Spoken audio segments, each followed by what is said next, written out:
So I will just start off quickly with just framing of the whole conversation today, and then we'll jump into the demo. So Community Care Connections, like I mentioned, it's a web application. We like to refer to it as a platform because it's made up of several components, if you will. So the problem this tool solves is one that we identified in the community, which was basically, various different organizations in the community or a region were hosting the same programs. They were very siloed. So from a clinician standpoint, clinician really didn't have a one-stop shop to refer their patients to, or let's say if I was looking for a falls prevention class, I would have to go visit different organizations' pages to figure out, okay, what works for my schedule. There was no one-stop shop in a community. So also from a community organization standpoint, even though these are standardized evidence-based programs, there was not a whole lot of standardization within the community for these programs, whether it's from a flyer standpoint or whether it's from collecting the data standpoint, so on and so forth. So also, there is no integration with clinical care in the sense of system-to-system integration. So what we did in Southeast Minnesota was WellConnect is the partnership here. So it's the what. So that's the model that WellConnect has been encouraging in the community and trying to implement in the community. So Lori can speak more to this than I can, but in my terms, I'll try to explain this. So WellConnect went through and gathered and created a partnership in Southeast Minnesota among these various different organizations and said, okay, folks, let's come together, create a one-stop shop or a central place or for a community or region to collect all this data, to host these workshops, to manage these programs, and have one place that is interfacing with the clinical care, whether it's from a system standpoint or whether it's from a people process standpoint. So everyone is like, okay, great. Well, how are we going to do this? So obviously there's processes that go along with that. There's a lot of, workflows that need to be determined, but also there's that technology piece, which is, I like to refer to as how we're solving the problem and how we're implementing that WellConnect model. So the platform kind of goes across all these different organizations, all these different programs, and pulls everything in a central place. And when we demo the application, we'll kind of share that. The other critical piece to this was the referrals. So when clinicians send in their referrals, they have one place only to worry about. They go onto WellConnect's website, they fill out a referral form, the referral goes into a central location in a system, and then it gets triaged from there. So that has been a very valuable feature in this implementation within the community. Now, this just gets into a little bit more of an approach to how we solve the problem. So WellConnect has their own website. Obviously, from a cost standpoint, our job was to make sure that we're using the funding wisely. So on the website, we just have static content, easy way to respond to content changes. There's absolutely no code on the website side of things, but the web portal or the web application is embedded within the website. And I'll point those out as we go through the demo. So within that, what you could do is you can manage various programs, you can manage various workshops, you can manage users and their roles, which ties into what access do they get to the data, workshop online registration, participant attendance tracking. We recently added surveys and dynamic flyer generation for workshops as well. So some of the features right here, that we have is there is a public-facing module, which means that within the portal, there are a few pages that are public-facing, i.e. they don't require a login. Referral form is one, and searching of the workshop is another. So there's those two components that are public facing. And then obviously the online registration for a workshop, and I talked about the referrals. And then we start getting into like admin module, where you will actually log into the application to manage these workshops and programs. And the data within the application is all based upon permissions, whether you have permissions or you don't have permissions. So that's that. And then, like I mentioned, we just added recently the survey and the auto-generated flyer features. With that, we are going to jump into the demo. And Lori, let me see if I can give you control. So let me know if you can move the mouse.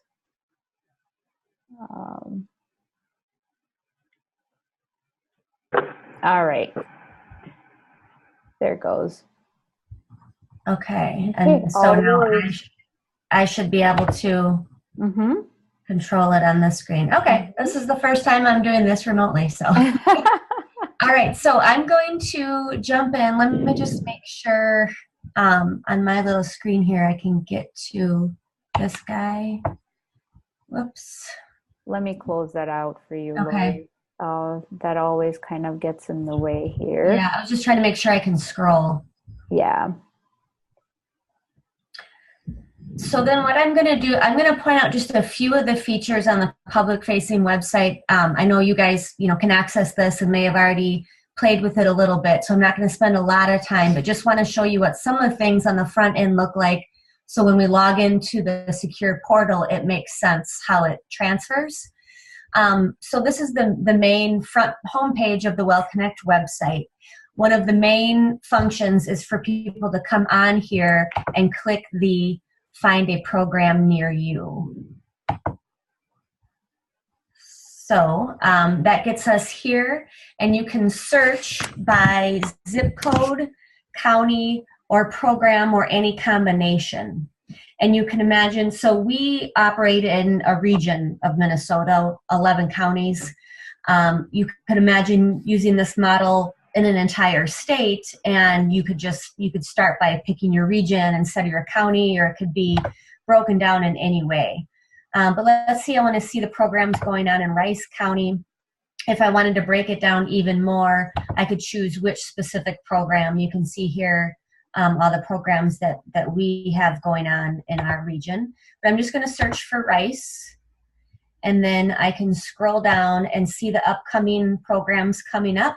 Some of them are ongoing, and it's going to indicate that in that upper green box. And then those programs stay in the search all year because they're ongoing fitness type classes.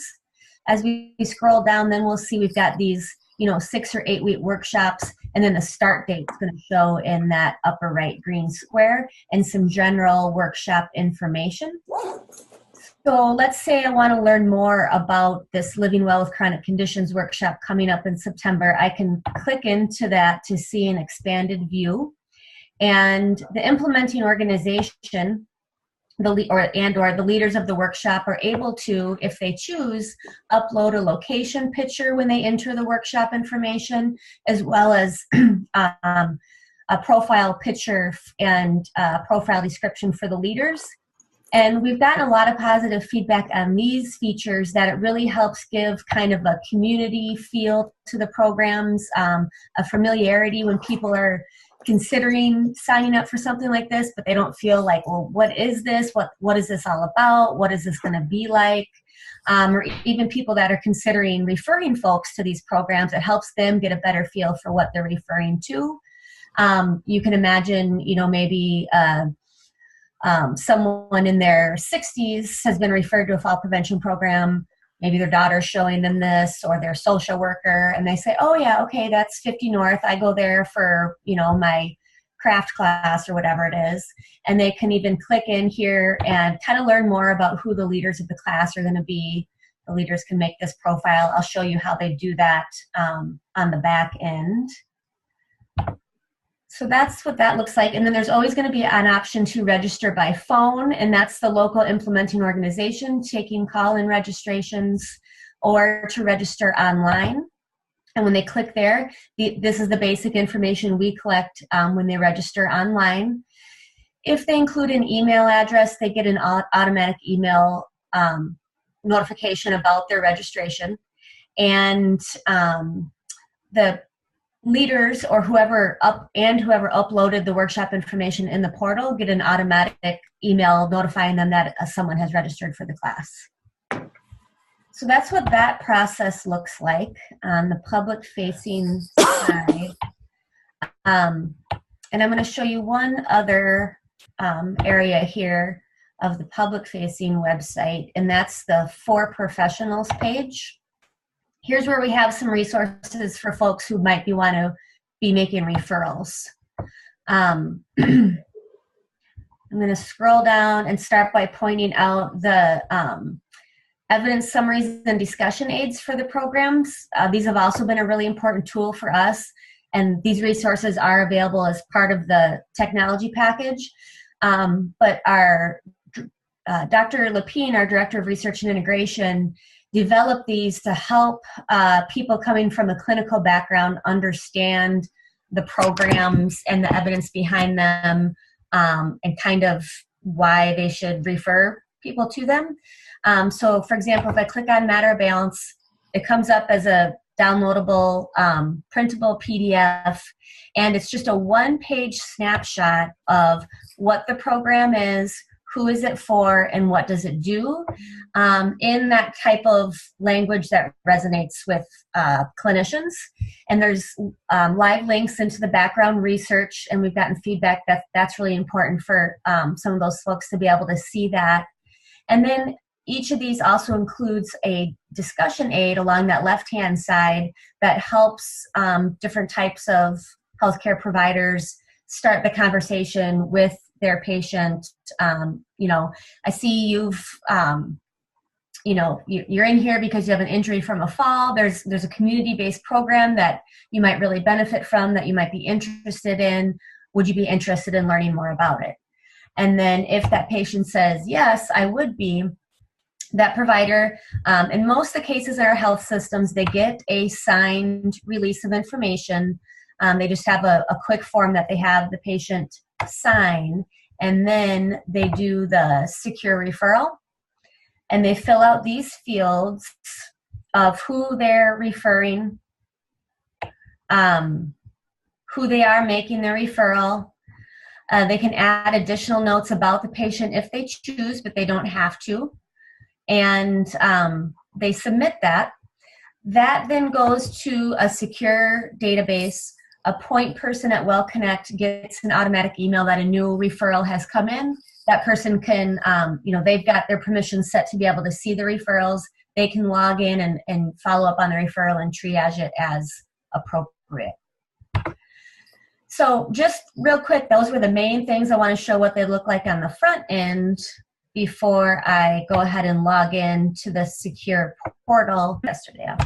Yep. Okay. So now we're going to see the secure behind the scenes. And first I'm going to show you the leader dashboard. So this is what a leader or an admin at an implementing organization, they're going to have. After that, I'll show you the regional administration dashboard. I'm just going to click into it quick. So as a regional coordinator point person, these are all the tools I have. But first I want to show you what a leader's dashboard is going to look like. It's going to look like this. So this is either going to be a program leader or, for example, at one of our organizations, they have a couple staff members that are trained leaders, but then they coordinate, let's say, 8 volunteer leaders. And the volunteer leaders, some of them aren't tech savvy. So there's going to be, they use a point person, like an admin at their small organization that does the portal work for a group of volunteers. So the person utilizing this leader dashboard is either going to be a leader or an admin person at an organization. That makes sense, who's just doing the work for a group of leaders. So under my workshops, there is where they can go to see past workshops that they've entered into the system, as well as, okay, we've got a new workshop scheduled for, it's going to start in October. Here's where we're going to add that information into the portal. So I'll show you that first. If you click into there, first we're going to say what kind of workshop is it. Maybe it's a matter of balance workshop. Create.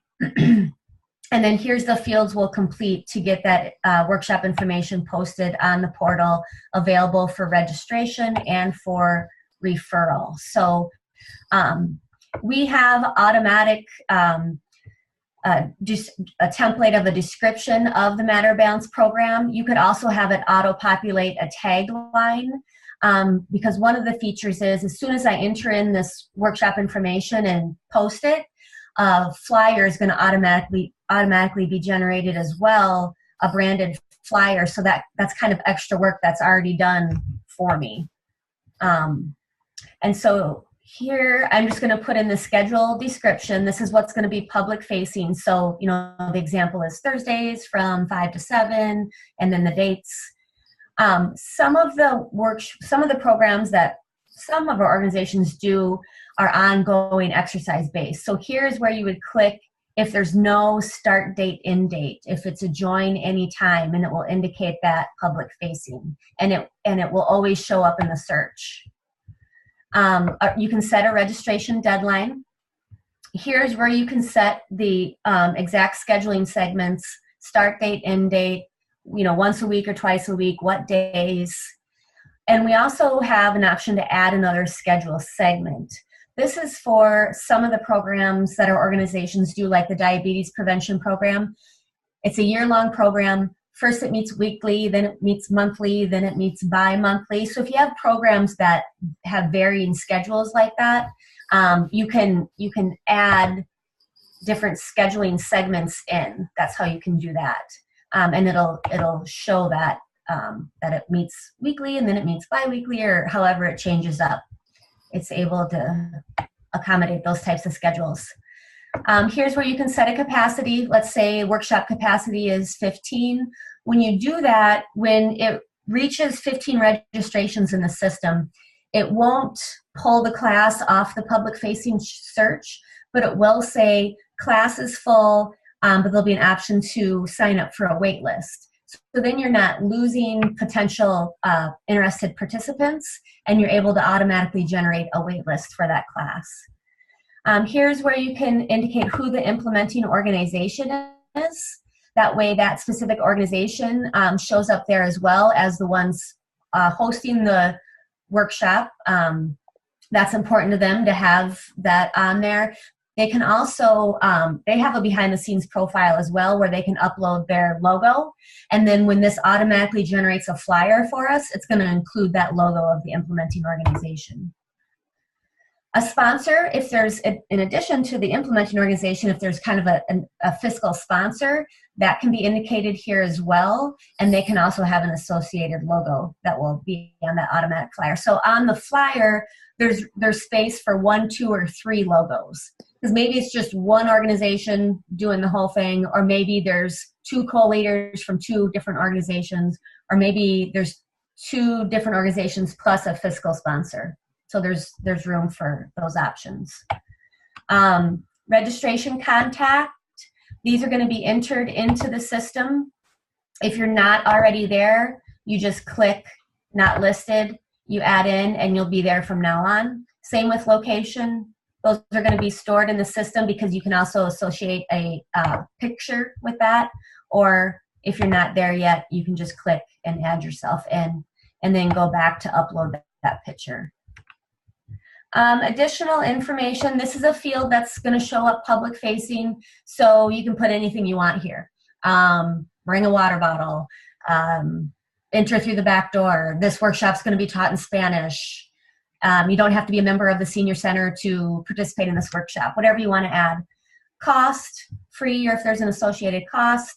And then the leaders, here, again, we already have leader profiles behind the scenes, so you're just typing someone in, they're going to show up, and their picture and information is automatically going to come if they've chosen to include that. And I'll show you in a minute how to add a leader profile if one's not already made.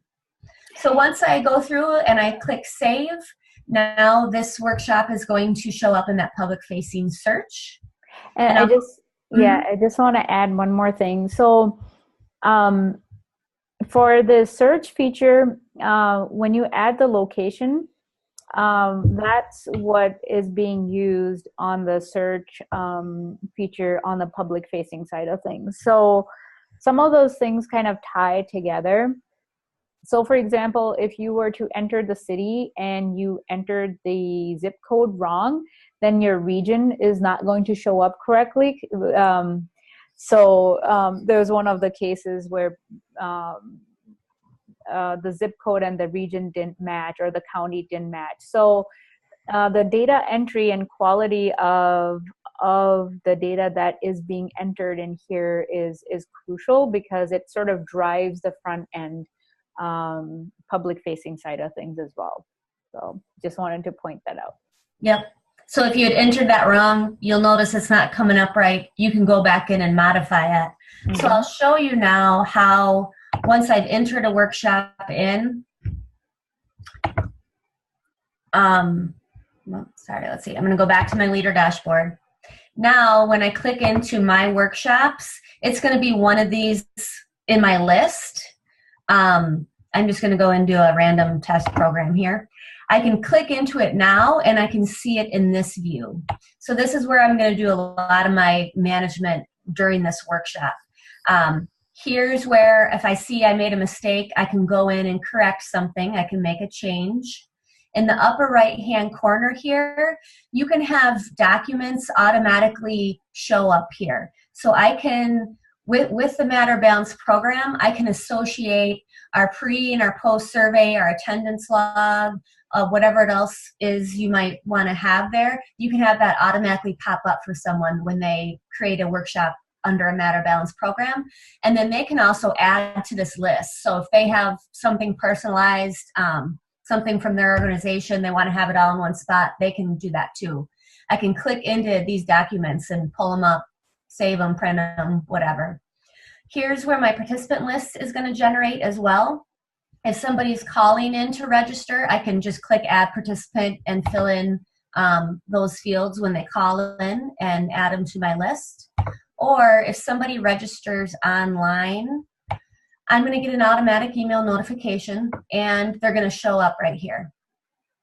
And here I can click into a participant and further manage their information. So I'm going to scroll down. You can add demographic fields here. We have gender.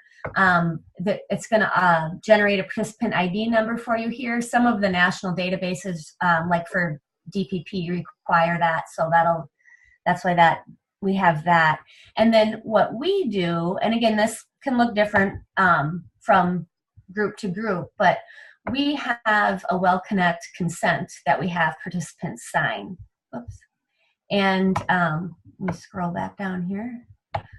We ask them who their health insurance provider is, who their health system is, and we're in the process of adding a third field here of who their specific healthcare provider, their physician is.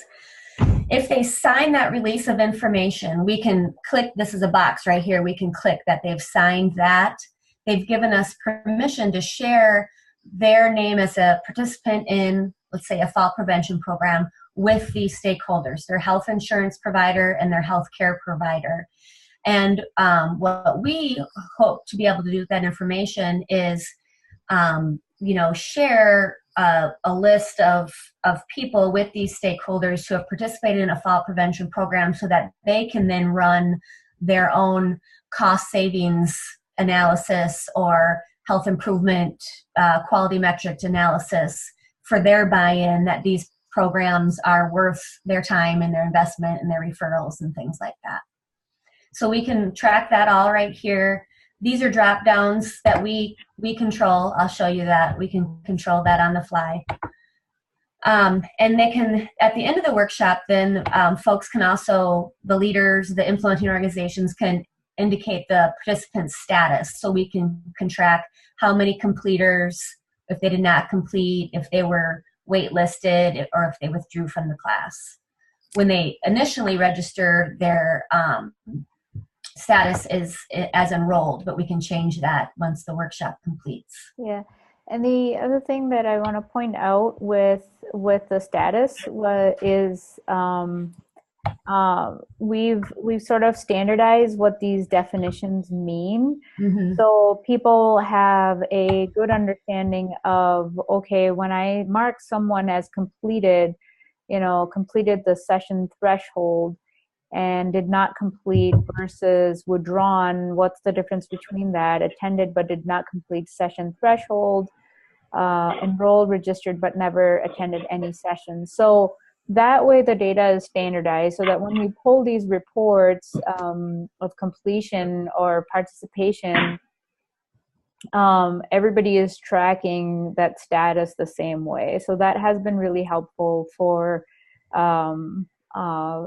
the leaders to kind of know, oh, okay, what does enroll mean? So, yeah. Here is where you can also build survey questions. And we've built this out for the diabetes prevention program, but the functionality is right there to add in your survey questions you want for a pre and a post.